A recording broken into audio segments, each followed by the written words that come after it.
Hi there everybody, it's Jo here, and I hope that you're safe and well and enjoying the summer holidays, or at least enjoying less stress with regards to the summer holidays. Next week's video will be about back to school and about coping with regards to how you're feeling and the uncertainty of school life and things like that. You'll notice that I'm somewhere different in the house today, and that's purely because I only have 20 minutes to do these videos. And just as I was setting up, next door are doing building works, which is fair enough. But I'm tapping into my resilience and I'm just rolling with it. So, in today's video, I want to talk about anger.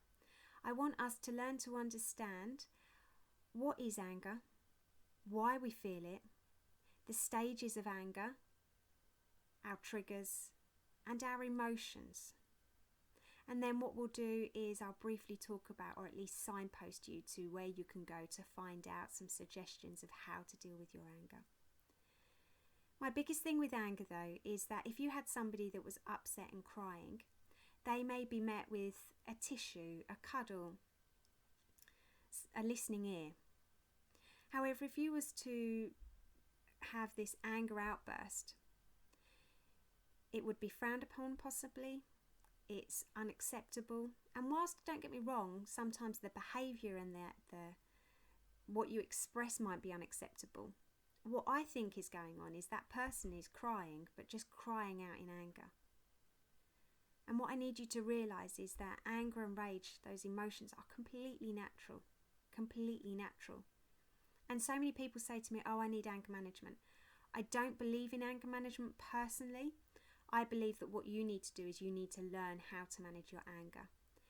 And it takes effort, it takes time, and it's hard. And I don't want you to think that I'm just talking to you about this video and I've never expressed anger. I really have, certainly in my teens. But it's just you needing to take control in learning how to better understand it and what to do when you're feeling it. So first of all, I want us to understand, with my own theory, the steps, the stages of anger, because it's hard and it's hard to deal with sometimes. So what I'd want you to imagine, and obviously you guys know that I'm an artist, so you would know that this is a ladder. But what I want you to understand is that for me personally, I believe that there's these steps with regards to this ladder. And it can start off with frustrated and mad, which is just ticked off. However, if you continue to climb up that ladder, we then are greeted by that anger and that rage. And for some people, they might both be the same. But what you have is, whether you're a kind of somebody that takes a lot to tick, so it's like tick, tick, tick, tick, boom, or whether you're a flyer, is that it's actually understanding that this is natural. It's just the way that we express it when we're up here. So just ask yourself, are you somebody that climbs up this ladder, or are you somebody that would just fly up? So what we have to understand is that there's this line. I'm trying to point to it. There's this line. And there's this sense, for me, I believe that there's a sense of being able to take control compared to almost being out of control.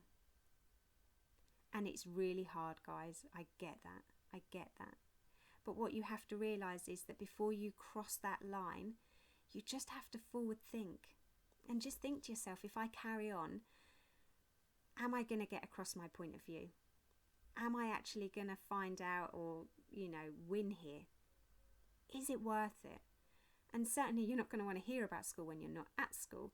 But for those people with regards to being in lesson, are you going to win? If you carry on going and you're up here, are you genuinely going to win and get your point across in a calm manner? So for some people, the expression with regards to anger might be shout, scream, swear, cry. And for other people, it might be with rage. It might be smash, trash, break things, or even worse, maybe hurt somebody. And no matter what happens when you're above this line, is when you lose a sense of control, can often lead to regret. And regret is something that you have to live with. And trust me, it's hard sometimes. So it's taking that control and just taking that literally. And when I'm in a counselling session with my kids, we genuinely just do that step back. Just look at the situation and ask yourself, is it worth it? Because sometimes it's really not. It's really not.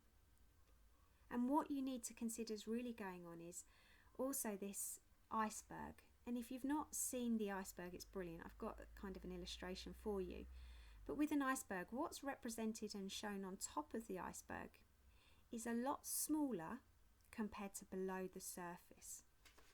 So this is a fantastic illustration because, as you can see, it shows what's going on top with regards to anger.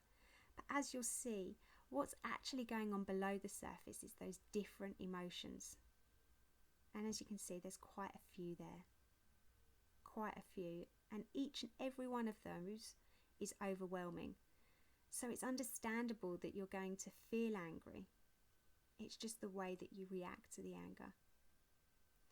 And another point would be, what are your triggers? What is it that sets off that chimp part of your brain, that amygdala? Is it the unknown? Is it isolation? Is it failure, rejection, bereavement, loss? And it's trying to figure out what those triggers are, because if you know what your triggers are, then that can sometimes help you with regards to that ladder and just to see that line.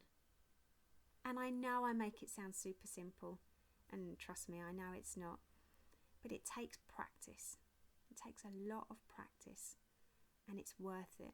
And I'm not saying that I don't feel angry, because we all do. It's just the way that you choose to channel it, manage it. And as I said, in the description box below, what I'll do is I'll add some suggestions for what you can do to calm down. Personally, there's walking away, sometimes tricky with regards to parents and carers, or if you're at school, but just having that time out. It might be speaking to friends. It might be, the best one is sometimes playing a sport. It might be listening to loud music. One of my favourites is going outside and getting some fresh air. And the last thing that I want to finish up on is, you'll hear a lot of people, or you'll see it written down, count to 10. Now, for those people that have experienced anger, we all know how counting to 10 is extremely hard, because if you're in that moment, you could count to 10 in the space of about 4 seconds. But what they're actually trying to get across is those breaths, that deep breathing, calming down the amygdala, which would be, as you take in those belly breaths, it's taking that breath as an elevator all the way down to your tummy, so much so that your tummy actually expands when you're down, when that breath is down there. And if you was to imagine lying down, it's actually making this rise up. So taking that breath in as your belly goes up, making this butterfly rise, and then calming down after several breaths. And it's the best one. It's the best one. Couple of books I just want to recommend.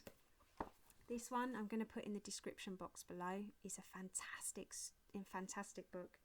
Both of these I'd say are for year 6, year 5 even, all the way up to, I'd say, year 8. And this one's a brilliant one as well.